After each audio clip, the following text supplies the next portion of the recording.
यानंतर आता आणखी एक महत्त्वाची बातमी। नागपूर हिंसाचारानंतर त्यांना लक्षात आलं की आपलंही घर जळू शकतं। सारीपाटाचा खेळ अंगलट येईल म्हणूनच औरंगजेबाच्या कबरीवरून घुमजाव करण्यात आला। काँग्रेसचे प्रदेशाध्यक्ष हर्षवर्धन सपकाळ यांनी संघासह भाजपवर हा निशाणा साधलाय। रेशीम बागेत असलेले देशात आग लावण्याचं काम करत आहेत असंही सपकाळ यावेळी म्हणाले। कुठे औरंगजेबाची कबर काढली, मात्र औरंगजेबाच्या कबरीमधून यांनी घुमजाव का केला?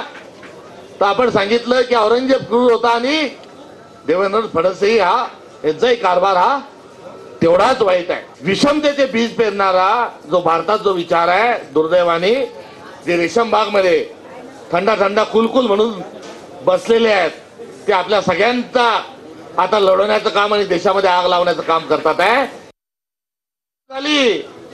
आणि नागपूरची दंगल झाल्यानंतर त्यांच्या लक्षात आलं दुसऱ्याचं घर जाळलं तर आपले घर जळतं। एका मिनिटात झटका लागला लाईट लागला तिकडे हा सरीपाटावरचा खेळ अंगलट येऊ शकतो आणि त्यांनी ताबडतोबीनं कबरीतून विड्रॉल होण्याची भूमिका घेतली।